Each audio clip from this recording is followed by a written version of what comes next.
क्लाइंटों को नहीं मालूम होता फेड पड़ी नहीं पड़ी, बट आई नो कि इसकी पॉलिसी फेड पड़ी है और वो भी नुकसान से बच गए। और जब मॉनसून होती थी तो मॉनसून के अंदर मॉइस्चर जो होता है, जो गत्ते की सीट है वो सक करती है। जब कोई सामान उठाते हैं तो वो नीचे, तो सीट ही ऊपर आती है, सामान नीचे रह जाता है। तो अब इस सीट के अंदर वो भी फायदा हो गया। जो काम 2 घंटे में होता था वो केवल 1.25 घंटे में होता है। टाइम की बचत हो गई और क्लाइंटों को हमने 22% पास ऑन कर दिया कि 22% आप इंजॉय करो, कॉस्ट कम हुई है। That is out of box. जो हमारे रेट लास्ट ईयर थे वो आज मेरे 16-17% रेट कम है इस साल। महंगाई बढ़ी, तेजी बढ़ी, डीजल बढ़ा, पर हमारा रेट घटा। क्यों? कि आउट ऑफ बॉक्स। नेक्स्ट,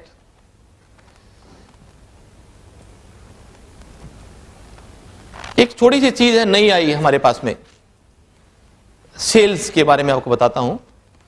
लोगों के घरों में जाते हैं हम, राजेश जी से वो चीज मैं सीखी हूं, उनका फार्मूला बिल्कुल फिट होता है यहां पर, आप भी अक्सर करते होंगे। हमारे जब लोगों के घरों में जाते हैं, सामान का एस्टीमेट लेते हैं हम, क्या क्या सामान आपका जाएगा। मैं सेल्समैन हूं, किसी घर में जाएंगे, वो मेरा क्लाइंट है, हम उसका सामान देखते हैं कि ये सामान, फ्रिज, सोफा। और उसके बाद एक फ्रिज मैंने देख ली, कहा कि सर इसकी ओरिजिनल पैकिंग तो आपके पास है? यार पता नहीं, 3 साल 2.5 साल हो गए लिए हुए, आई डोंट नो। फिर मैं कोई कहता हूं कि सर इसकी ढूंढो ना, आपके पास 2-2.5 साल कहीं पड़ी होगी, लॉफ्ट में पड़ी होगी, कभी गैरेज में पड़ी होगी। यदि ये होगी तो, यदि आपके पास होगी तो अपने पैकिंग के 600 रुपए बच जाएंगे। 600 का नाम सुनते पार्टी बोलती है, अरे रामू इधर आ, वो देख, उस दिन मैंने वो देखा था। वो कहता हाँ बाबूजी मिल गई। थैंक गॉड सर, अपने 600 रुपए बच गए। टोटल एस्टीमेट दिया 40,000 का, लेस लास्ट में कर दिया 600 रुपए, original packing available with party, और मेरा बन गया 39,400 रुपए। यहां आपको मेरी जो वर्ड आपने देखे होंगे, मैंने क्या कहा कि सर अपने बच गए, मेरे बच गए, उसके बच गए नहीं, मैं उसका बन गया, अपने बच गए।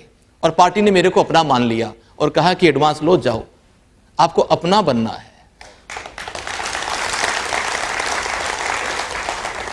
जब तक पार्टी के घर में मैं पहुंचा था, उसको क्या लग रहा था, एक पैकर मोर कंपनी से आएगा, एस्टीमेट देगा, मेरे को अच्छी तरह से काटेगा, मैं आर्गुमेंट करूंगा, बार्गेनिंग करूंगा, रेट कम कराऊंगा। मगर उसका माहौल बदल गया।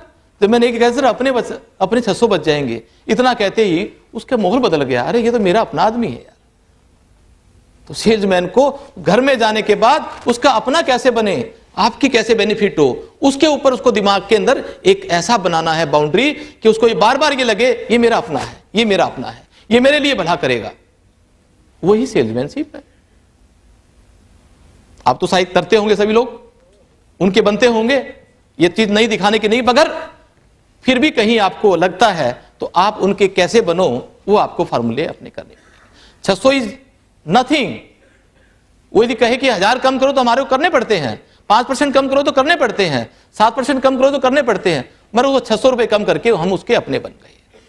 चाय भी पिलाता है, डाइनिंग रूम में बिठाता है बड़े अच्छी तरह से, क्योंकि उसके अपने बन गए। फार्मूला नंबर 7, एक नई चीज आई। लोगों ने जब किसी का नाम बिक जाता है तो उसके नाम पर दुनिया भर के A packer, D Agrawal packer, new Agrawal packer, Agrawal packer of India, plus minus website. लोग क्या देखते हैं आज? वेबसाइट। हम अपनी वेबसाइट पे ज्यादा खर्चा करते नहीं, मगर जिसके पास कोई औकात नहीं, लाख रुपए की बैलेंस शीट नहीं, वो वेबसाइट पे 5 लाख जरूर खर्चा कर देता है। और क्लाइंट्स हमारे इनोसेंट होते हैं, घर में बैठ के सर्च करते हैं और गलती से फंस जाते हैं कि यही असली अग्रवाल हो गए, क्योंकि वेबसाइट में बड़ा वजन है। सोच बनी क्या करें, कहा कि जी आपकी वेबसाइट 4 गुनी कर लो। फिर हमने वो भी कर ली। फिर भी क्लाइंट हर महीने पर डे हिंदुस्तान में, हमने वो हिसाब लगाया था कि 170 आदमी, जैसे होता है ना ठगी में ट्रैप होते हैं, कोई पेड़ का नाम लेकर पैसे ले गया, कोई किसी के नाम से पैसे ले गया, 170 आदमी per day bogus packers movers लोगों के हाथों ट्रैप हो जाते हैं।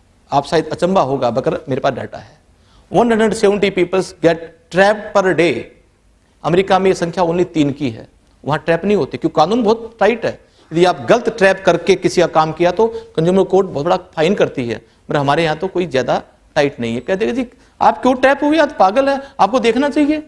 जब एक मोटरसाइकिल आप 50,000 रुपए का लेते हो तो आपकी क्या करेगा वो बैंक वाला, बैलेंस शीट देखेगा, पड़ोस में जाएगा, उनसे पूछेगा, सबसे पूछेगा, तब जाके आपको मोटरसाइकिल मिलता है। पर आप 5 लाख का माल देते हो किसी को, घर सामान एक जगह से, वेबसाइट पे गए, फोन पे गए, उठाकर दे दिया क्योंकि उसके पेपर अच्छे थे, बस इतना ही, पर आप गहराई भी नहीं देखा, इसलिए ट्रैप हो जाते हैं। तो हमने फिर सोचा कि अब क्या किया जाए। बोला जी फोन के साथ में एक टैग लगा दो, ISO जैसे लगाता है 6001 5001। तो हिंदुस्तान के जितने भी मेरे ब्रांचेज है, 100-125 ब्रांचेज है, सब के गांव-गांव में सब जगह एक नंबर बुक करा गया। ये नंबर लिया गया, इस नंबर की एडवर्टाइजमेंट करी गई कि आप यदि अग्रवाल असली देखना है तो साथ में क्या देखो 6001 5001, और इसके ऊपर खर्चा किया, पॉपुलर हुआ। अब लोग क्या करने लगे, 6001 5001 वाली कंपनी तो नहीं है भाई आपकी, वो है, हाँ ठीक है बुक कर दो, क्योंकि अब ये नंबर कहां से लेगा, वो नाम तो ले लिया ए अग्रवाल, दी अग्रवाल।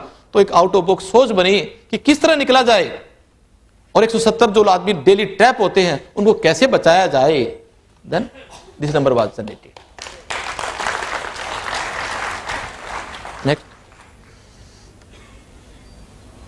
एक सब्जेक्ट जिसकी कितना ही लंबा, कितनी ही बार, कितने ही घंटों यदि हम बात करें तो ये एंडलेस है।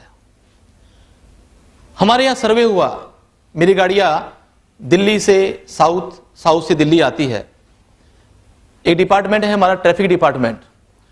ट्रैफिक डिपार्टमेंट ने मैंने कहा कि भाई आप 100 एक्सीडेंट ले लो हमारे, कितने 100 एक्सीडेंट, जो गाड़ियां हमारी दिल्ली से नॉर्थ से साउथ जाती है,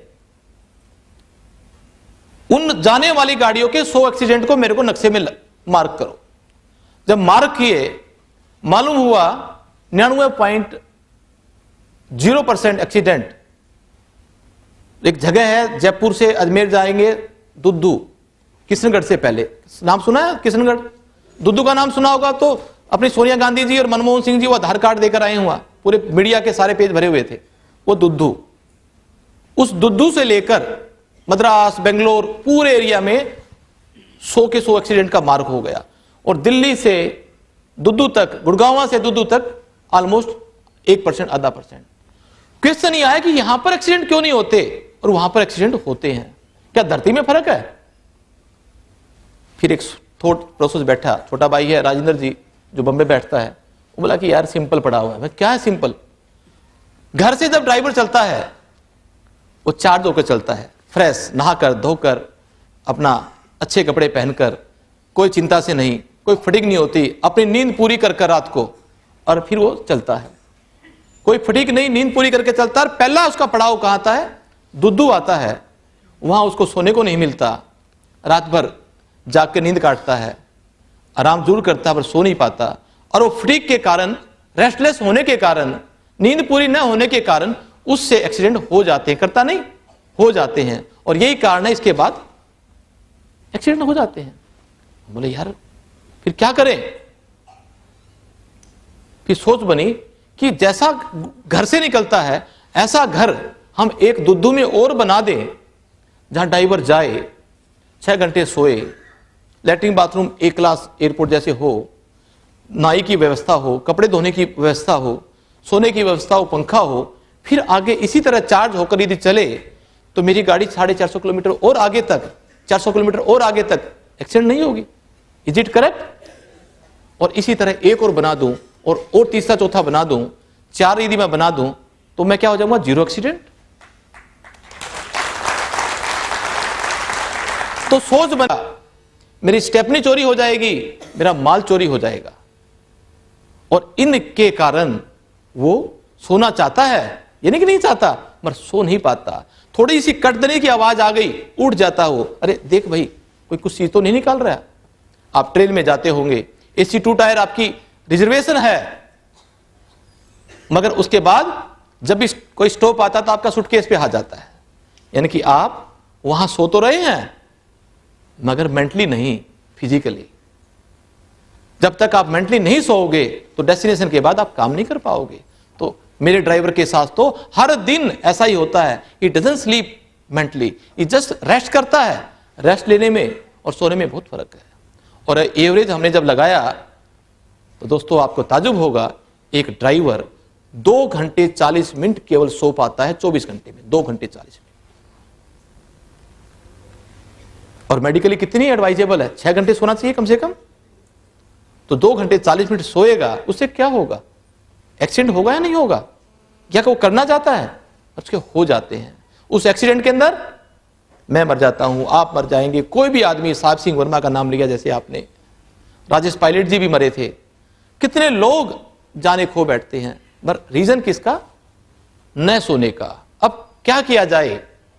तो इसी केंद्र का फिर दोबारा नाम आया कि हमने इस केंद्र के अंदर संकल्प लिया, इस एक केंद्र के माध्यम से 15,000 नींद दुआएंगे इसके अंदर। निंद्रा दान आपने देखा होगा, जमीन का दान, अनाज का दान, कपड़ों का दान, ये तो अक्सर है, पर हमारे यहां क्या दिया है? निंद्रा दान। यानी कि 15,000 आदमी इस केंद्र पे सोए जाएंगे। उसके लिए क्या किया? 500 पंखे, 500 चारपाइया, 10-12 लैट्रिन बाथरूम, बिल्कुल एयरपोर्ट जैसे, 7-8 नाई, पार्किंग करने की व्यवस्था, वहां पर गार्ड, गनमैन, 58 एकड़ का कंपाउंड, और ये सारी चीज फ्री, कोई चार्ज नहीं है।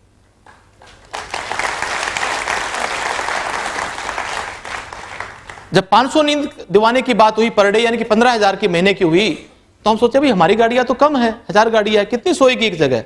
तो हमने पब्लिक के लिए खोल दिया, किसी भी की गाड़ी, कोई भी हिंदुस्तान की कोई भी गाड़ी, 89 लाख ट्रक्स है हमारे पास में हिंदुस्तान में, कोई भी ट्रक ड्राइवर अपना डीएल दिखाए, अंदर पार्क करे, और वॉचमैन उसकी गाड़ी की रक्षा करेगा और कहेगा ड्राइवर साहब आप नहाओ, धो, बार्बर से शेविंग कराओ, कपड़े साफ कराओ और जाके सो जाओ। आपकी गाड़ी की जिम्मेवारी, तेल चोरी हो जाए, स्टेपनी चोरी हो जाए, माल चोरी हो जाए, मेरे से लेना, पर सो जाओ। और वो 6 घंटे का सोने का काम किया। अब इससे क्या होगा? सोच भी नहीं सकते ऐसे फायदे होंगे। हमारे हिंदुस्तान में 1 घंटे में 19 आदमी मरते हैं रोड एक्सीडेंट से, और 19 में से 11 आदमी कार, स्कूटर, साइकिल के कारण मर जाते हैं, 8 आदमी गुड्स व्हीकल के कारण मरते हैं। तो ट्रक जो है हैवी मीडियम, उनके कारण 8 आदमी मरते हैं। इस तरह से 12 महीने में 67,000 आदमी मारते हैं हमारे ट्रक्स। आप जरूर किलर कहोगे क्योंकि मारते हैं, पर मारते क्यों हैं? इसके बारे में हमारे छोटे भाई राजेंद्र अग्रवाल जी ने अध्ययन किया, क्योंकि नींद के कारण, 2 घंटे की 40 मिनट की नींद है, इसके कारण वो मारते हैं। तो फिर काम हुआ कि निंद्रा का दान दिया जाए। उसके अंदर में जब 15,000 नींद पूरी, अभी हमारी 8 या 9,000 नींद पूरी होने लग गई 1 महीने में, क्योंकि हमने अभी 6 सितंबर को खोला है इसको पब्लिक के लिए इसी साल में। जब 15,000 नींद हमारी पूरी हो जाएगी तो ये केंद्र 37 आदमी 1 महीने में मरने से बचाएगा।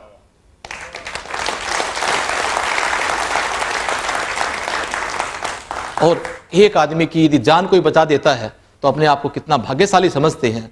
ये केंद्र तो 1 महीने में 37 जाने बचाएगा।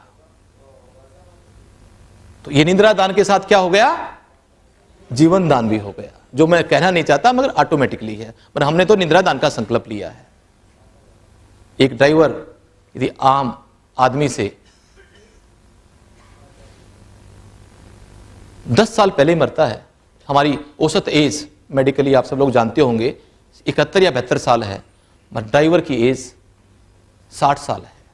60 साल के अंदर कभी भी हाईएस्ट एज, ट्रक ड्राइवर की बात कर रहा हूं मैं, उससे आगे नहीं बचता। वैसे तो 33, 34, 35 साल में काफी ड्राइवर मर जाते हैं, मगर एवरेज लगाएंगे तो 60 साल से ऊपर नहीं होता। हमारे श्री राम भगवान 14 साल के लिए वनवास गए, हमने क्या मान लिया उसको? राम से भगवान मान लिया। जो ड्राइवर 10 साल पहले मरता है, सैक्रिफाइस करता है। आप जब सुबह उठते हो क्या चाहिए हमारे को? हमारे को अखबार चाहिए और चाय का कप चाहिए। जब हमारी नींद खुलती है 5-6 बजे, यदि जब तक नौकर 6 बजे आपको अखबार नहीं देगा और चाय नहीं देगा तो हम उठ नहीं सकते। आपकी नींद खोलने के लिए वो चालक, वो ड्राइवर रात के 12 बजे अखबार भरता है और ताकि मेरे हिंदुस्तानियों की नींद खोलूं मैं जाकर, और वो आपको डिलीवरी करता है, उसका फिर समाज में, उसके बदले में समाज ने क्या दिया? धुतकार, किल्लर, बदमाश, शराबी, यही बदले में मिला होगा। कभी हम उसको हीन भावना से ही देखते हैं, कभी अच्छी भावना से नहीं देखते। और यही कारण है हमारी जो इकोनॉमी, जब मैं प्रेडिक्शन कर रहा हूं कि 2022 की 1982 में हमारे ड्राइवरों की संख्या हिंदुस्तान में, जब टाटा अशोक 1000 गाड़ी बनाते थे तो 1300 ड्राइवर बन के आते थे, 1310। 1992 में 1000 गाड़ी बनी तो ड्राइवर बनने शुरू हो गए 1000, क्योंकि 83-4 के राइट्स के बाद काफी सरदार कौम जो ड्राइवर होती थी हमारी, वो छोड़ गई, कनाडा चली गई, काम धंधा छोड़ दिया, क्योंकि इसमें पैसे में वो नहीं है, इज्जत नहीं है। और 2002 में ये 890 रह गए 1000 के ऊपर, और 2012 में ये कम होकर 750 और 1000 गाड़ी। और दोस्तों 2022 में जो आंकड़ा आपको बताने वाला हूं वो आपको चौंका देगा। 480 ड्राइवर और 1000 गाड़ी, 480 ड्राइवर्स और 1000 गाड़ी। गाड़ी को कौन चलाएगा? या तो रोबोट पैदा करने पड़ेंगे या इंडस्ट्री बंद हो जाएगी। इंश्योरेंस वाले भी किसका इंश्योरेंस करेंगे? तो बहुत चेतावनी वाली चिंता थी। इस सारी को सोचकर, क्योंकि हम इस स्टेट से जुड़े हुए हैं, कि बच्चों को भी हम चाहते हैं कि भी वो ट्रांसपोर्ट में, लॉजिस्टिक में आए, मगर आएंगे, आकर क्या करेंगे? किसको चलाएंगे? कौन चलाएगा गाड़ियां? डॉक्टर का बेटा डॉक्टर मिल जाएगा, सीए का बेटा सीए मिल जाएगा, व्यापारी का बेटा व्यापारी मिल जाएगा। मेरे को आप में से कोई बताओ कि किसी ड्राइवर का बेटा ड्राइवर है? क्यों नहीं बना चाहता वो? तो इस पे चिंता करी गई और कहा गया कि ड्राइवरों को एक तो किलर के नाम से न मारे, उसके गहराई में जाए कि वो मारता क्यों है। तो ये सोच बनी कि एक केंद्र बनाया जाए। एक केंद्र बनाकर शुरुआत की, एग्जाम्पल दे दिया हमारे भारत सरकार को, हमारे ट्रांसपोर्ट इंडस्ट्री वाले को, टाटा ग्रुप को, अशोक लेलैंड ग्रुप को। सभी लोग आकर देख रहे हैं। मैं कहा कि आपका तो ये एक धाम है, धाम, जैसे 4 धाम होते हैं ना, तो ट्रांसपोर्ट इंडस्ट्री का लिए एक धाम बन गया है वो दुद्दू गांव।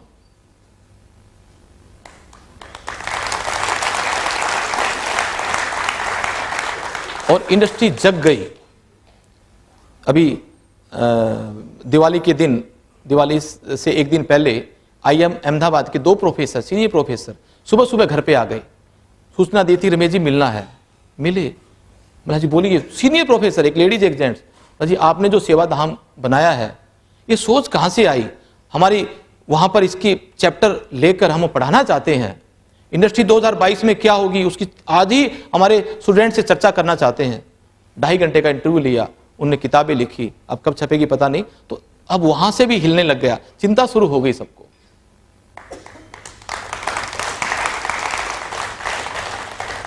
जब इसका उद्घाटन हो रहा था, राजेश जी विटनेस है, भाई ने इससे पहले सिंबॉलिक उद्घाटन किया। छोटा भाई जब ड्राइवर, पहला ड्राइवर हमारे सेवा केंद्र में आया, उसको हमने कुर्सी पे बिठाया, पीतल की परात ली, उसमें उसके पांव रखकर भाई ने पांव धोकर कहा कि पधारिए श्रीमान।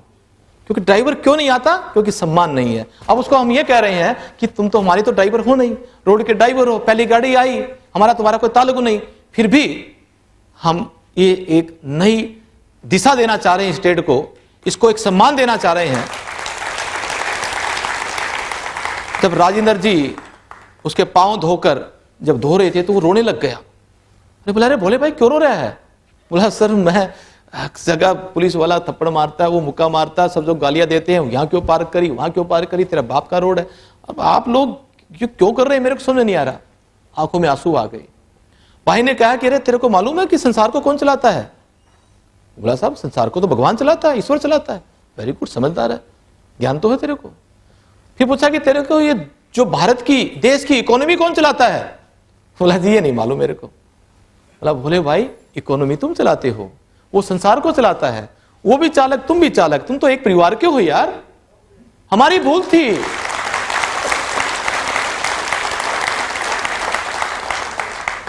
ये तो हमारी भूल थी, हम आप लोगों को नहीं पहचान पाए। मैं चलो लेट हुआ, कोई बात नहीं है, पहचान लिया। आज मैंने अकेले ने तेरे पांव धोकर सत्कार नहीं किया। एक दिन जब ट्रांसपोर्ट इंडस्ट्री, हर उपभोक्ता, कंज्यूमर जब भी अपना कोई भी सामान यूज करेगा, पहनेगा, कश्मीर का एप्पल कलकत्ता और बंगाल की असम की चाय मुंबई, कभी पॉसिबल है? किसके कारण है? चालक के कारण। तो तेरे को देश अलग ढंग से याद करेगा, आप शुरुआत हो गई है, ये उसने कहकर बिगुल बजाया। और उस दिन के बाद मैं देखता हूं कि सब में एक दौड़ लगने लग गई। कभी अशोक लीलैंड से आता है मिस्टर हिंदुजा कि मैं ये स्टार्ट करना है, कभी कहीं से आता है, कभी आइसर से, कभी टाटा से, कभी मारुति वाले कहते हैं कि ऐसा यार प्रोजेक्ट हम भी करेंगे। तो ये ड्राइवर का जो दुख था, इसका जो बारीकी से देखा गया और देखने के बाद एक सोच बनी आउट ऑफ बॉक्स और स्टार्ट हो गई। अब ये कहें कि जी आपने 26-27 करोड़ रुपए लगा दिए, इसका रिटर्न क्या मिलेगा? मेरे को तो मिलने शुरू हो गया। केंद्र लगने के बाद इस केंद्र में 58 एकड़ जमीन है।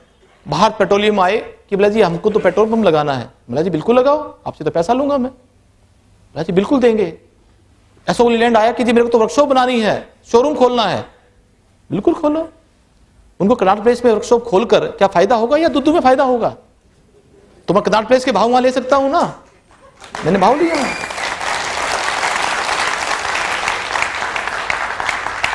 8 लाख रुपए महीना खर्चा होता है सेवा के काम पर, मगर मैं 16 लाख रुपए अभी 6 महीने के बाद वहां कमाना शुरू कर दूंगा। मैं ड्राइवरों के कहीं भी तकलीफ नहीं आई कि एक आउट ऑफ बॉक्स एक सोच बनी कि पैसा का पैसा भी कमाए और एक सोच बने, किसी को भी दिखा सकते हैं हम कि यस सेवा के अंदर में क्या होता है।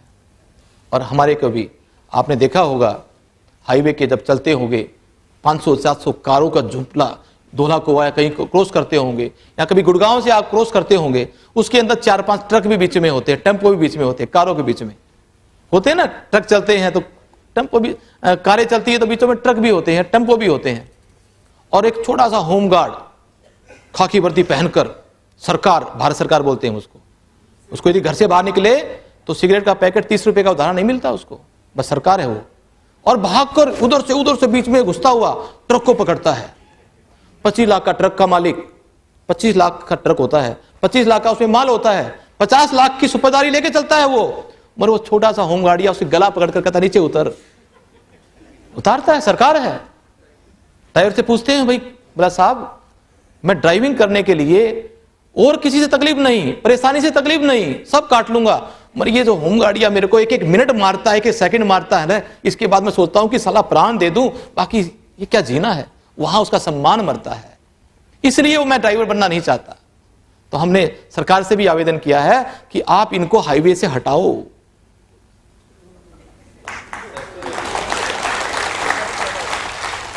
जब आप अपना एयरपोर्ट दे सकते हो सीआईएसएफ को, पुलिस थी पहले वहां पर एयरपोर्ट पे, पहले आपने देखा होगा एयरपोर्ट पे कौन देखती थी, वहां की लोकल पुलिस। अब किसके पास है? क्यों भाई, क्यों बदली? आपने कहा कि पुलिस की नीयत थोड़ी सी घटिया होती है, सीआईएसएफ की अच्छी होती है, चलो सीआईएसएफ को दे दो। आरपीएफ कहां मिलती है? रेलवे स्टेशन पर, भारत सरकार की प्रॉपर्टी है, उसने आरपीएफ को दे दिया, क्या लोकल पुलिस आउट, हटो। तो नेशनल हाईवे किसकी प्रॉपर्टी है? भारत सरकार की। वहां पर क्यों नहीं आती सीआईएसएफ और सीआरपीएफ? वहां भी आ सकती है। कम से कम इन लोगों का जो एक तरह से मर्डर करते हैं कि सेकंड, वो तो बचेगा, इंडस्ट्री बचेगी, ड्राइवर आना पसंद करेंगे। और 14-15 साल के बाद आप यदि देखोगे ना, जैसे यूरोप के अंदर पायलट का लाइसेंस साल मिल जाता, ड्राइवर का लाइसेंस नहीं मिलता। पायलट की तनख्वाह ड्राइवर की तनख्वाह के बराबर होती है वहां पर, कम नहीं है वहां पर। और हर आदमी, हर व्यापारी कहता कि ड्राइवर बनेंगे यार, यहां एंजॉय है। हमारे हिंदुस्तान में भी ऐसा होगा, मगर 15-16 साल के बाद।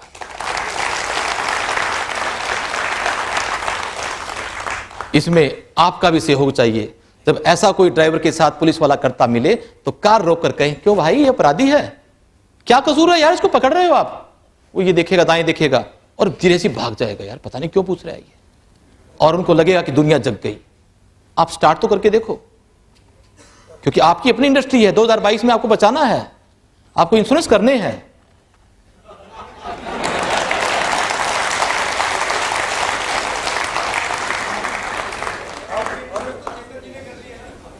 हैं जी, कोई बात को नहीं। हमारे पास 89 लाख ट्रांसपोर्टर हैं, टोटल ट्रक्स हैं, और 33 लाख ट्रांसपोर्टर हैं, और सब ट्रांसपोर्टर बड़े संपन्न हैं। मगर आपको उसकी वैल्यू दिखानी है जाकर, लो भैया ये आपको लाख रुपए ले रहा हूं तो ये 1.25 लाख का दे रहा हूं, क्योंकि सारे व्यापारी हैं 2 मिनट में पहचान लेंगे कहां प्रॉफिट है कहां लॉस है, बट आपको दिखाना है जाकर।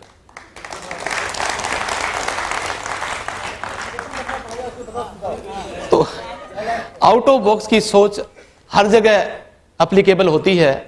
कुछ भी आप सोचो आपको सोल्यूशन मिलेगा। और मैं ये कहता हूं कि मेरा सोल्यूशन ये नहीं है कि सोल्यूशन दे दिया और अपना धंधा लुटा दिया, बट साथ के साथ प्रॉफिट भी उसी टाइम। 2 महीने के बाद लॉन्ग टर्म शॉर्ट टर्म ये दोनों जरूर ध्यान में रखता हूं, बट पैसा मिल जाता है। अब हम एक चर्चा कर रहे थे, हमारे एक एसके मित्तल जी है ट्रांसपोर्टर्स, उनकी वाइफ गुजर गई थी, और जब वो गुजरी थी तो ये मदर डायरी के पास में है पटपड़गंज, वहां हम चले गए थे। मेरे साथ एक जेएम सक्सेना होते थे ट्रांसपोर्टर के अधिकारी, वो भी साथ में थे। 4 से 5 उठावनी थी।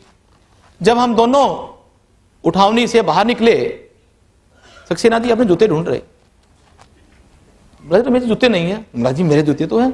और रमेश जी मेरे जूते साले 400-500 के थे, आपके जूते 3000 के हैं। आपके जूते मिल गए, मेरे नहीं मिले, ये क्या है? महाराज जी मेरे तो 1992 में एक बार खुए थे, मगर मैंने परमानेंट सोल्यूशन कर लिया, अब मेरे को नहीं खूते। अरे क्या किया? मैं तो एक जूता इस डोर पे रखा हूं, एक जूता उस डोर पे रखा हूं, कहां खोए?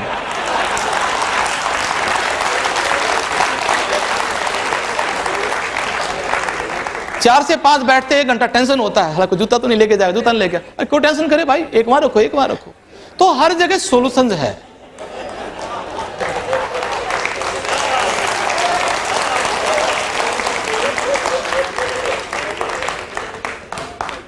तो हमारे को बैठकर केवल सोचना है, सपने लेने हैं, पर सपने रात को नहीं दिन में, और वो भी आंख खोलकर। आंख खोलकर दिन में सपने अब वो कैसे लिए जाएंगे? मगर धीरू भाई अंबानी ने भी लिए हैं, ओपी जिंदल जी ने भी लिए हैं, अब्दुल कलाम जी ने भी लिए हैं। जो दिन में आंख खोलकर जिसने भी सपने लिए हैं वो उसके पूरे हुए हैं।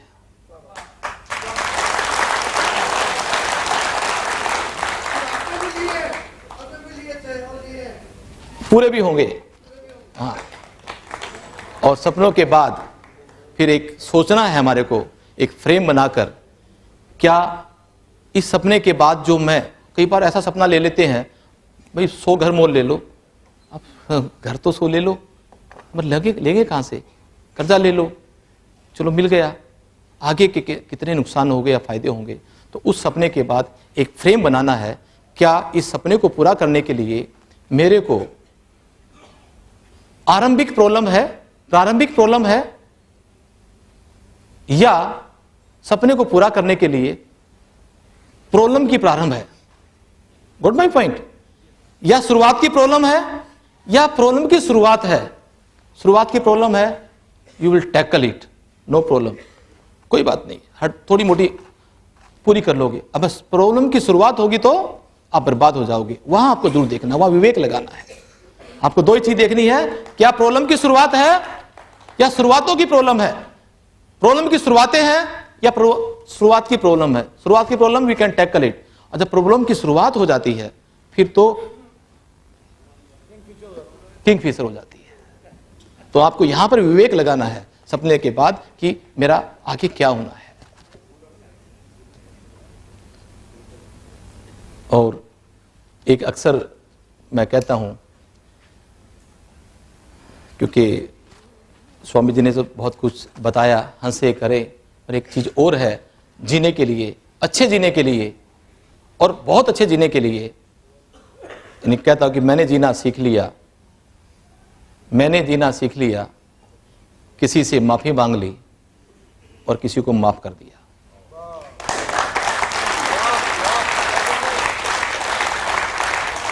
जीवन के 50% टेंशन इसमें खत्म हो जाएंगे। हम घर से निकलते हैं, उस पर दावा करना है, उस पर ये करना है, कार थोड़ी सी लग जाती है, बाहर निकलते, अरे कान मारे, अरे तुम्हारी कौन सी दुश्मनी थी यार, तुम भी चल रहे थे, लग गए थे, कोई बात, नमस्ते भाई, दोबारा मत मारना यार, मैं चला। कोई आदमी अपन मार देते हैं। यहां ईदगाह एक जगह है, ईदगाह, मैं भी नया पायलट बना था उस टाइम पर, गाड़ी मोल ली थी, 1987-88 की बात है। मैं रोहिणी से पहाड़गंज आ रहा था, ईदगाह का जो उस टाइम पर वो कत्ल खाना होता था वहां पर, वहां से जो ही निकला सुबह सुबह कि मेरी आदत थी कि 8:30 बजे ऑफिस पहुंच जाना। खुद चला रहा था, वहां पहुंचा, एक कोई पी पाकर पता नहीं सुबह वहां पर चल रहा था, 85 साल की उम्र का आदमी था। जो ही वो यहां निकला, मैंने देखा कि मैं निकल जाऊंगा, मगर वो क्रॉस कर गया। मैंने उसके ब्रेक मारे, एकदम टचिंग ब्रेक, मतलब उसके जरूर उसके कहीं कपड़ों के टच की हुई गाड़ी। और जब उसने देखा, बाजू में गया, इतना बड़ा पत्थर उठा लिया। उससे पहले मैंने मेरी गाड़ी खोली, निकली और चप्पल हाथ में लेकर बोला, ले बाबूजी मारो। उसने देखा यार ये बड़ा पागल, पत्थर फेंका, बोला चलो माफ कर दिया, चलो।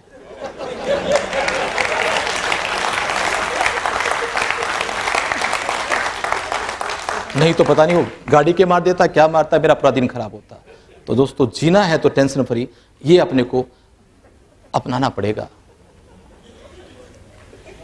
और आखिरी में हमने अपने कमाने की बात तो कर ली, क्योंकि हम कैसे मल्टीपल बनाते हैं, कैसे करते हैं, मगर कुछ कर्जा जो हमारे पास रहता है हमारे देश का, क्योंकि हवा पानी कुछ ऐसी चीज़ें हैं, वो आप कभी कर्जा उतारते नहीं उसका। आपकी इनकम का तो गवर्नमेंट ले लेती है टैक्स के रूप में, छोड़ती नहीं, क्योंकि बैलेंस शीट में आ जाता है। पर वो भगवान है जो हवा पानी का कर्जा वो कभी मांगता नहीं, बिना मांगे हम देते नहीं। तो उसके लिए हम एक बार खड़े होकर अपने भारत की जय बोलते हैं, तो भगवान अपने आप में कहता कि मेरी जय बोली गई, क्योंकि मैं भारत की जय को भगवान की जय से बड़ा मानता हूं। एक बार बोलेंगे, जय हिंद, जय हिंद, जय हिंद।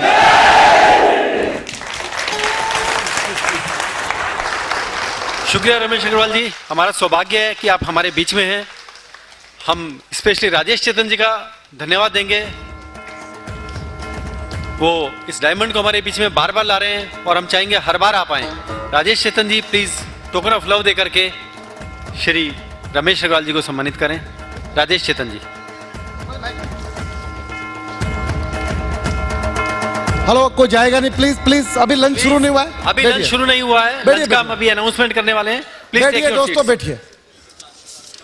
आपने तो 13 घंटे का मेरे से वादा किया था। बैठ जाओ, बैठ जाओ, बैठ जाओ। जो लोग जा रहे हैं रात को उनको बुरे बुरे सपने आएंगे। अभी लंच स्टार्ट नहीं हुआ है और सपनों में राजेश चेतन दिखाई पड़ेंगे। प्लीज बैठ जाओ भाई साहब, बैठ जाओ, बैठ जाओ। मोबाइल फोन मैंने देख लिया आपका, बैठ जाओ। हाँ हाँ, ओके ओके। अरे इसको कहां जा रहा है सुनील, क्या हो गया तेरे को? बैठ जाओ, बैठ जाओ। Please take your seats. Okay, पहले मैं टीचर था, मैंने ये सब काम किए, अब मुझे ऐसे फुद्दू नहीं बना सकते। ओके, रमेश जी का कैसा लगा आपको? एक बार जोरदार ताली।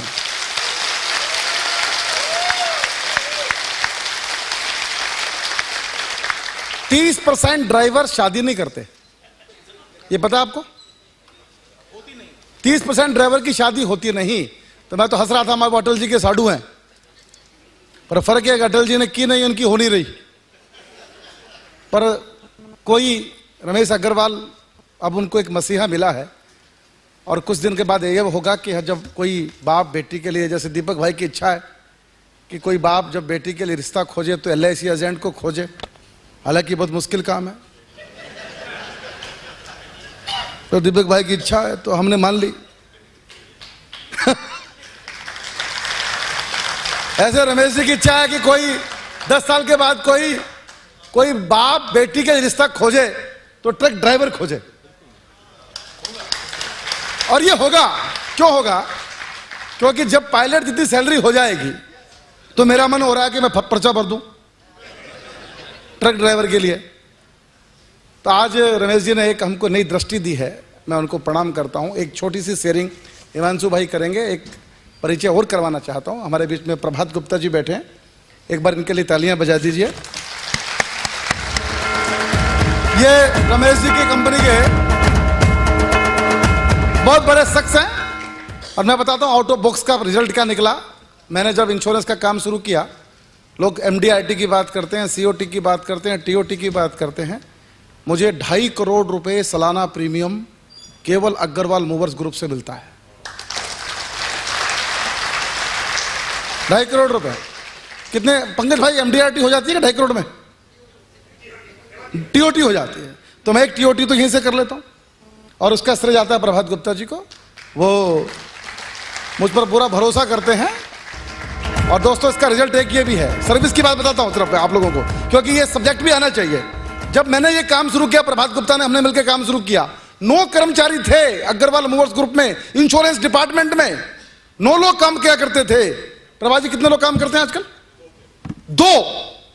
7 लोगों को हमने आउट कर दिया कि जरूरत नहीं है।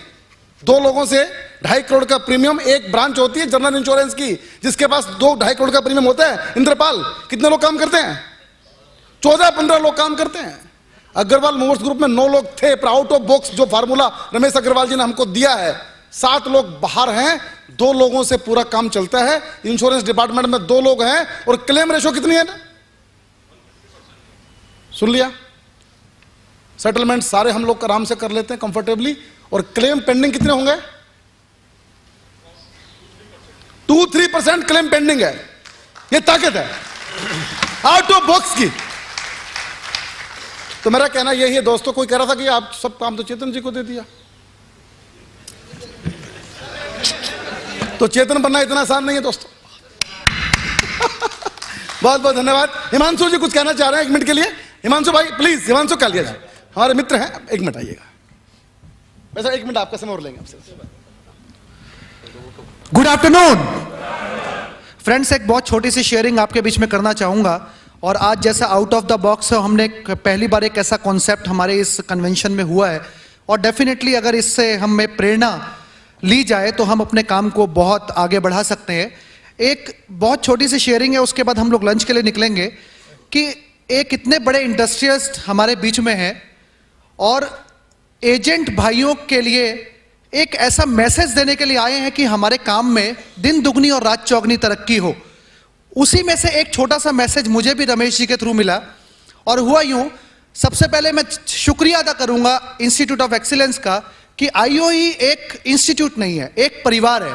और इस परिवार में ऐसे ऐसे कारनामे हुए हैं जो हमें अभी इन जो हमारे 2.5 दिन बचे हैं इसके अंदर हमें पता चलेगा कि इस परिवार की ताकत क्या है, और इस बढ़ते हुए परिवार में आगे हमें क्या क्या मिल सकता है वो हमें जानने को पता चलेगा।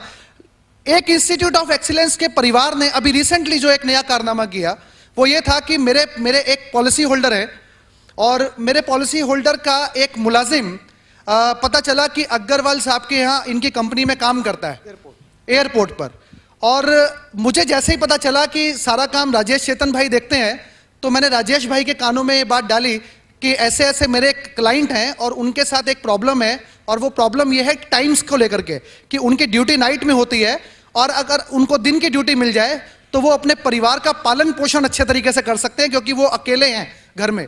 कोई भाई या माता पिता हो तो शायद परिवार का पालन पोषण अच्छे तरीके से हो सकता है। तो आप सिर्फ उनकी ड्यूटी का टाइम शिफ्ट करा दीजिए। हालांकि ये हमारे लिए बहुत मुश्किल सी बात थी, खासतौर पे मेरे लिए, कि मैं अग्रवाल साहब के पास पहुंच पाता। मैंने राजेश भाई से जैसे ये बात की, राजेश भाई ने मुझे अग्रवाल साहब के यहाँ टाइम में मुझे दिया गया, और मेरे क्लाइंट के साथ उसका जो जानने वाला था वो भी वहाँ पहुँचा।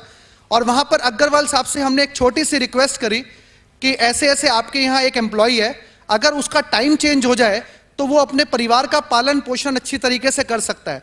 दोस्तों, IOE परिवार की वजह से मैं राजेश भाई तक पहुंचा, राजेश भाई की वजह से मैं अग्रवाल साहब के पास पहुंचा, और 2 मिनट लगे होंगे हमारे बैठने के दरमियान। हमें बहुत कुछ चीज़ें सीखनी चाहिए। हमने एंट्री ली, उसके बाद एक अग्रवाल साहब का गार्ड हमारे को लेकर के आता है, एक कैबिन में बिठाता है, वहाँ पर हमें पानी मिला। उसके 2 मिनट के बाद एक और गार्ड आता है, वो हमें लेके जाता है सर के रूम में, वहाँ पर हमें कॉफ़ी मिलती है। अभी कोई किसी से कोई बात नहीं कर रहा, सर की एक मीटिंग चल रही थी। मीटिंग जैसे ही खत्म हुई और हमारी इधर कॉफ़ी भी खत्म हुई, हम सर के पास गए। राजेश भाई ने जस्ट एक इंट्रोडक्शन दिया कि इनकी ये समस्या है, और उसका प्रभाव क्या पड़ा? उसका प्रभाव ये पड़ा कि अग्रवाल साहब ने स्थिति को समझते हुए कहा कि आप कोई दिक्कत नहीं, आप अपने जॉब पे जाएं, और कल तक आपके पास इसके लिए इंफॉर्मेशन आ जाएगी कि आपकी ड्यूटी चेंज हो गई। एक छोटा सा डिसीजन लेने के लिए कई बार हमें बहुत सारे प्रयासों से, बहुत सारे दायरों से होकर के गुजरना पड़ता है, लेकिन एक महानता कि आज हम एक ऐसे परिवार के साथ सम्मिलित है कि हम एक दूसरे का हाथ पकड़ के कड़ी से कड़ी जोड़ के हम लोग बहुत आगे तक जा सकते हैं। और ऐसे महानुभावों के दर्शन लोगों को दुर्लभ है।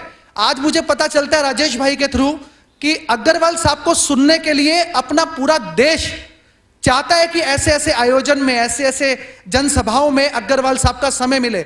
और हम लोग बहुत भाग्यशाली हैं कि आज अग्रवाल साहब स्वयं हमारे बीच में हमें सिखा रहे हैं कि मार्केटिंग कैसे करनी चाहिए। एक बार खड़े होकर के जोरदार तालियों के साथ ऐसे इंसान का हम अभिवादन करेंगे जो आज का बहुमूल्य समय निकालकर हमारे बीच में आया। Thank you so much.